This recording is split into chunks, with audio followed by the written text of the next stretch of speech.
तुम्हारा आडंबर है वो खत्म होगा और शांति का मार्ग जीतेगा, शांति का मार्ग झंडा ऊंचा होगा।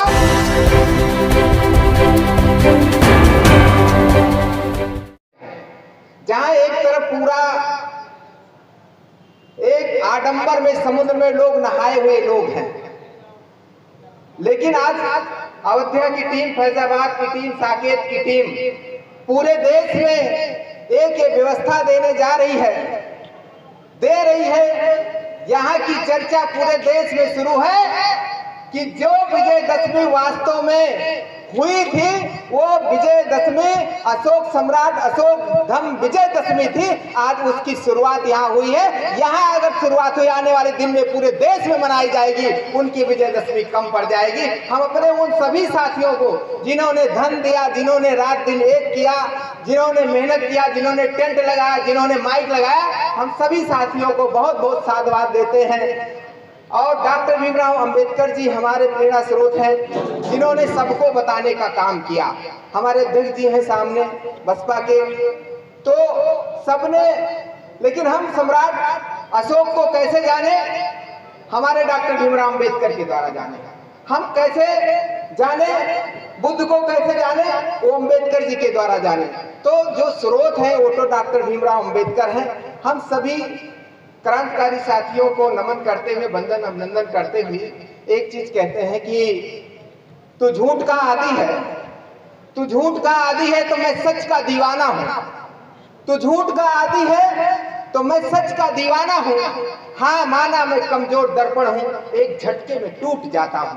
माना मैं एक कमजोर दर्पण हूं, एक झटके में टूट जाता हूं। एक नहीं, 100 नहीं, 1000 टुकड़े में टूट जाऊं। एक नहीं, 100 नहीं, 1000 टुकड़े में टूट जाऊं, गम नहीं मुझे। लेकिन जब भी तू मेरे सामने से गुजरेगा, मैं तुझे सच से रूबरू कराऊंगा, मैं तुझे सच से रूबरू कराऊंगा। ये साथियों आपसे कहना चाहता हूं, क्या झूठ के जमाने में सच ना बोला जाए? आज ये मंच कह रहा है कि विजय हमने हासिल किया है तो विजयदशमी भी हम ही लोग मनाएंगे, तुम्हारा हक और अधिकार नहीं है। साथियों, हम लोग क्या कर रहे हैं? क्या हम एक दिशा में काम कर पा रहे हैं? क्या हम वो बात कर रहे हैं कि जो होना चाहिए था? शायद इसको मंथन चिंतन करने की जरूरत है। लेकिन एक बात हम आपसे कहना चाहते हैं कि आज हम छोटे और बड़ों में भिड़े हुए हैं। छोटा कौन है, बड़ा कौन है, इसी चक्कर में वो हमको छोटा कहते हैं और हम भी अपने आप को छोटा मान लेते हैं। सबसे बड़ी हमारी कमी है। क्या हम लोग हिंदू हैं? ये सवाल आता है। सबसे पहले आप इस देश के जो मूल निवासी हो, क्या हिंदू हैं? अगर हिंदू नहीं है तो अगर वो बुद्धिज्म है तो बुद्धिज्म के धारा में तो कहीं भी अगड़ा पिछड़ा नहीं है, कहीं भी ऊंच और नीच नहीं है, कहीं भी छूत और अछूत नहीं है। इसका मतलब हम गाहे बेगाहे उनकी बात करते हैं।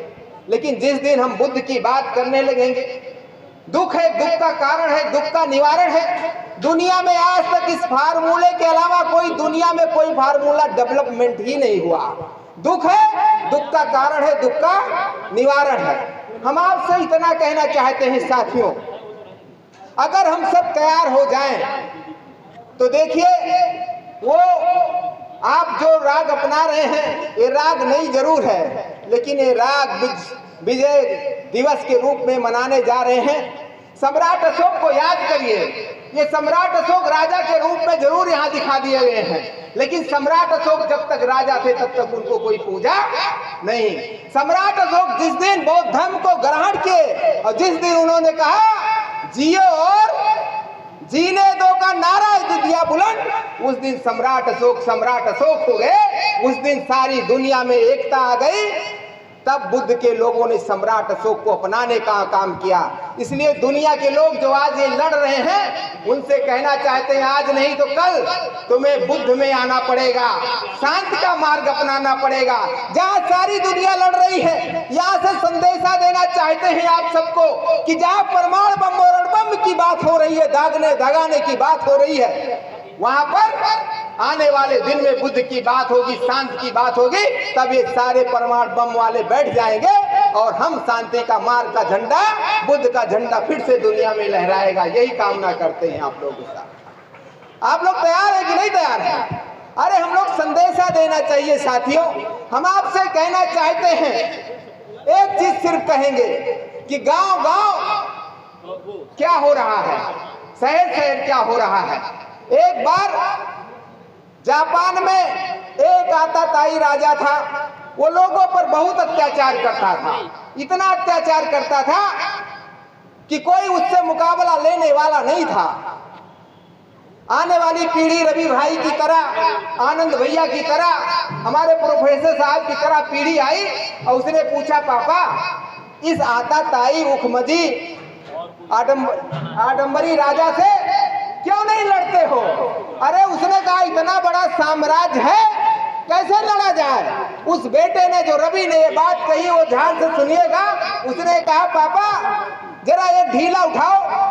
तो उसने ढीला उठाया। उसके पिता ने कहा, जरा जो ये कैमरा लगा है इस डंडे में जरा निशाना मारो। निशाना मारे, नहीं लगा। कहा, पापा अब जरा ढीला उठाओ, जरा वो जो है फोटो लगा है जरा उस फोटो पर मारो। पापा 3 ढीला मारे, 1 ढीला लगा, 2 ढीला नहीं लगा। फिर कहा, पापा नहीं लगा ना, 1 लगा। कहा, जरा इस दीवार पर ढीला मारिए। पापा ने जितना ढीला मारा, सारा ढीला उस दीवार पर लगा। उस बेटे ने कहा, देखिए छोटा अगर आपने स्थिति बनाया है, छोटा टारगेट बनाया है, उस पर निशाना नहीं लगने वाला है, लेकिन बड़े निशाने पर, जैसे आपके दीवार में सारे ईंट लग गए, आपके मारा हुआ बाण, आपका मारा हुआ गोली सब लग गई, उसी तरीके से बड़े व्यक्ति को, आताताई राजपाट को खत्म करने के लिए आप अगर मुकाबला करने के लिए तैयार हो जाएंगे तो राजपाट खत्म हो जाएगा, हमारी आम जनता जीत जाएगी। उससे बड़ा कोई ताकतवर नहीं हो सकता है। एक बार बड़ा टारगेट तो बनाइए।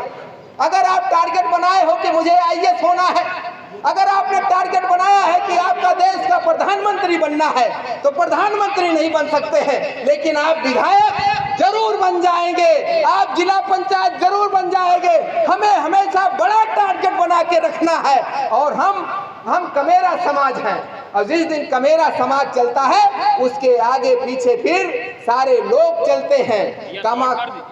कमा कर हम देंगे, खाओगे तुम, ये चलने वाला नहीं है। इसलिए साथियों, एक बार आप लोग को लगना चाहिए कि कोई भी वक्ता है तो इस कार्यक्रम में लगना चाहिए कि आप लोग इस मंच से जुड़े हैं, और मंच से जुड़ेंगे तो बहुत अच्छा होगा। इसलिए संविधान की बात करिए, डॉक्टर भीमराव अंबेडकर का संविधान आगे अगर बचा रहेगा तो हमारे देश का नागरिक बचेगा, और देश का नागरिक बचेगा तो उसका अधिकार बचेगा। इसलिए हम लोग एक मुहिम के तहत ये जो कार्यक्रम कर रहे हैं, 1 दिवसीय धम्म समागम, ये उसी का संदेशा है कि हमें सम्राट अशोक का संविधान बचाना है और जियो और जीने दो का नारा को बुलंद करना है। यही बात के साथ हम आप लोग से गुजारिश करते हैं साथियों, अगर ये बात कहीं से भी अच्छी लगे तो आप लोग दूर तक जाइएगा, संदेशा दीजिएगा कि संख्या हमारी है, लेकिन तुम्हारा काम चलने वाला नहीं है। जातीय जनगणना आज देखिए बिहार में लागू किया है, जातीय जनगणना, तो हमारी सोचिए, हमारे यहाँ कितने बड़े सामाजिक परिवर्तन करने वाले माननीय काशीराम जी थे, जिन्होंने बिना किसी कौन सा गणितीय सूत्र था जिससे उन्होंने आज के 50 साल पहले बता दिया था, इस देश में सबसे ज्यादा आबादी बहुजनों की 85% है। जब बिहार की जनगणना होती है तो डॉक्टर जो हमारे जो नेता थे माननीय काशीराम जी ने, वो 85% ही निकल के आता है। इसका मतलब आपके समाज में ऐसे हीरे पड़े हैं, उनको ज्यादा लिखने पढ़ने लोग बड़ी बड़ी किताबों में लिखते हैं, लेकिन अगर उनकी बात निकल जाए, भाषा निकल जाए कि वो सच होती है। इसलिए ऐसे अपने नेताओं की बात को अगर हम मानेंगे तो निश्चित रूप से हमारे देश की व्यवस्था परिवर्तन हो जाएगा। और जो आडंबरकारी है वो लोग कान खोलकर सुन ले कि आज धम्म दिवस मनाया जा रहा है, और ये इस लान से मनाया जा रहा है, पार्वती लान से मनाया जा रहा है। आने वाले दिन में गांव-गांव मनाया जाएगा। तो तुम्हारा आडंबर है वो खत्म होगा और शांति का मार्ग जीतेगा, शांति का मार्ग झंडा ऊंचा होगा।